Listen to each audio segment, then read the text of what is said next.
ఆంధ్రప్రదేశ్ మరియు తెలంగాణ బత్తాయి రైతులందరికీ నమస్కారం అండి. ముఖ్యంగా ఈరోజు మనము అనంతపురం మరియు ఢిల్లీలో మనకు చీనీ బత్తాయి ధరలు ఎలా పోయినాయో రేట్లు తెలుసుకుందాం. కావున మీకు చీనా చెట్లు మరియు నిమ్మ చెట్లు మీకు ఎటువంటి సమస్యలు ఉన్నాయి, డిస్ప్లేలో కనపడుతున్న నెంబర్ కాంటాక్ట్ అవ్వండి. మీకు కంపల్సరీ వాటికి మేము సొల్యూషన్స్ ఇస్తాము. ముఖ్యంగా ఈరోజు బత్తాయి గమనించినట్లయితే మనకు ఢిల్లీలో సూపర్ టాప్ వచ్చి మనకు 70,000 పోయిందండి.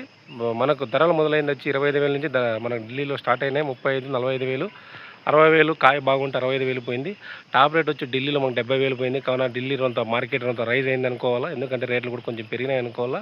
అలాగే మనకు అనంతపురంలో మనం గమనించినట్లయితే అనంతపురం మార్కెట్లో మనకు స్టార్టింగ్ ప్రైస్ వచ్చి 7,000, 8,000 నుండి స్టార్ట్ అయిందండి. తర్వాత మనకు మధ్యస్థంగా 25,000, 30,000, 35,000, 45,000 దాకా పోయిందండి.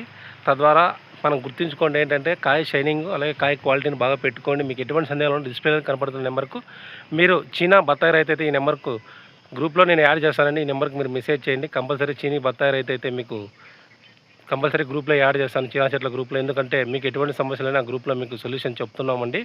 ఓకే, అనంతపురం మార్కెట్లో మనం గమనించినట్లయితే సూపర్ టాప్ వచ్చి మనకు 50,500 పోయిందండి. 51,000 దాకా పోయింది అనుకోవచ్చు. కావున నిన్నటికి ఈరోజుకైతే అంత రేట్లు పెరుగుతున్నాయి. కావున ప్రతి ఒక్క సోదరుడు గుర్తుంచుకోండి, కాయ క్వాలిటీ అలాగే కాయ షైనింగ్ ఉంటే మనకు మధ్యస్థంగా 30,000, 35,000, 45,000 దాకా పోయింది. కావున కాయ సూపర్ టాప్ వచ్చి మనకు 50,500 వరకు పోయిందండి బత్తాయి.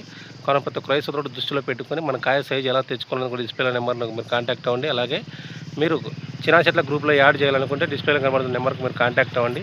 లేకుంటే మీరు వాట్సాప్లో మెసేజ్ చేసినా మేము గ్రూప్లో యాడ్ చేస్తామండి. కావున వీడియో నచ్చినట్లయితే ప్లీజ్ లైక్, షేర్, సబ్స్క్రైబ్ అండి. అలాగే మీ తోటి రైతులకు వీడియోని షేర్ చేయాలని కోరుకుంటాను. Thank you.